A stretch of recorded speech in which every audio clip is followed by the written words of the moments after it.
Jim, we were just talking there, pre-season, that there's always one or two bits to tidy up on, and that was kind of a game that had a bit of everything, wasn't it? Yeah, probably a perfect pre-season fixture really. So 80% of our 80% of the things that have come out of the game for ourselves are positive. For that little 20% where things to work on. But it's great for us to have them at this stage of pre-season. 3 weeks in, the halfway point. It was all plain sailing. You don't learn as much. But when it's a tight game and towards the end of any game where you're holding on to get a result, because ultimately you still want to win games, you learn a lot about the team and individuals dealing with that kind of pressure. And it's that realistic match preparation really that we're going to have to get used to going into the season. So yeah, we learned quite a lot today. You've got a lot of attacking options as a management team, but in fairness to young boys in particular today, not just their goals as well, but what a performance from them both. Yeah, young players. We set a challenge to both players at the start, at the end of last season. Really, they're not coming in to make up the numbers. Pointless otherwise. We're going to have a small squad. We wanted them to come into training from day one and challenge to get into the team. And they both had a great attitude from the very first day. Today, to see them get rewards on a match day is fantastic for them. Good for the club as well.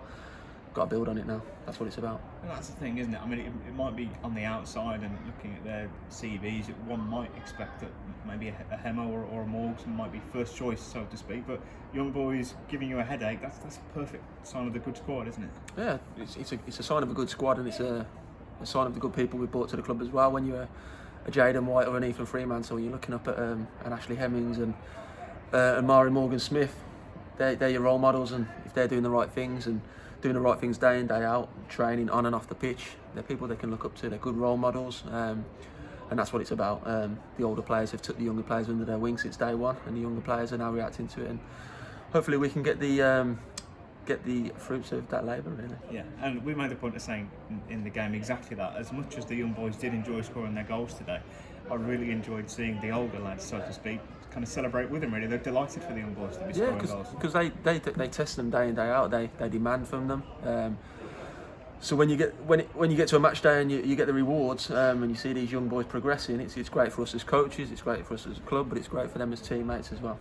It's a physical time at the moment, isn't it? These last couple of weeks, we've got a couple of players out, which we've already discussed.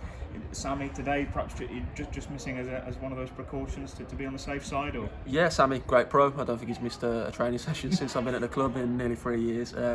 Little bit tight. He played 90 minutes the other night, so it's one of them where give him a little rest today, make sure that he's right, and then for the rest of pre-season. Really. As you say, you almost have to drag him out, don't you? Yeah, great professional. Wants to be on the training pitch all the time. It's almost one of them where we have to put the reins on players sometimes, and Sammy's one of them.